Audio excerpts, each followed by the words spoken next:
উপযোগী নেতৃত্ব তৈরি করতে পারি। প্রথম যেটা বলতে হবে সেটা হচ্ছে আল্লাহ রাসূল সাল্লাল্লাহু আলাইহি ওয়া আলিহি ওয়াসাল্লামের নেতৃত্বটা ছিল সার্ভেন্ট লিডারশিপ। সার্ভেন্ট লিডারশিপ মানে হচ্ছে কাজের মধ্য দিয়ে নেতা হওয়া। বেসিক্যালি আপনি যখন মানুষের কাজে লাগবেন বা কাজে আসবেন তখনই আপনি নেতা। যদি আপনাকে সমাজে কোনো কাজে না লাগে, সমাজে যদি আপনি রেলেভেন্ট হতে না পারেন, কাউকে সাপোর্ট করতে না পারেন, গাইড করতে না পারেন, তাহলে তো নেতা হয়ে ওঠা আপনার পক্ষে সম্ভব হবে না। তাহলে যদি কাজে লাগা যায় মানুষের, আপনি যদি কাজে লাগেন, আপনি যদি মানুষের উপকারে আসেন, তাহলে by default you are a leader.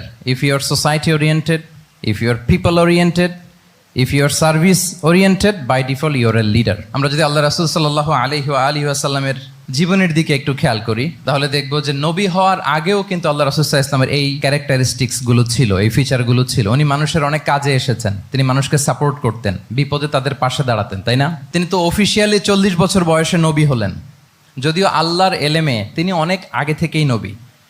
কিন্তু দুনিয়াতে আল্লাহ রাসূল সাল্লাল্লাহু আলাইহি ওয়াসাল্লাম যখন 40 বছর বয়সে উপনীত হলেন, তখনই তো হেরা গুহায় নাজিল হলো, ইকরা বিসমি রাব্বিকাল্লাযী খালাক, read in the name of your lord who has created. এই যে 5টা আয়াত নাজিল হলো, উনি নিয়ে আসলেন, কাঁপতে লাগলেন। খাদিজা রাদিয়াল্লাহু তাআলা আনহার কাছে বললেন যে মনে হয় আমি মারা যাব, আমাকে কম্বল চাপা দাও, আমার ভয় লাগছে, আমি কাঁপছি। তখন খাদিজা রাদিয়াল্লাহু তাআলা আনহা ওনাকে আশ্বস্ত করলেন, ওয়াল্লাহি লা ইউখজিকাল্লাহু আবাদা, আপনি ভয় পাবেন না, আল্লাহ আপনাকে অপদস্থ করবেন না।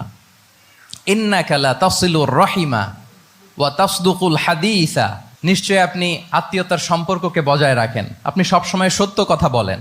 ওয়া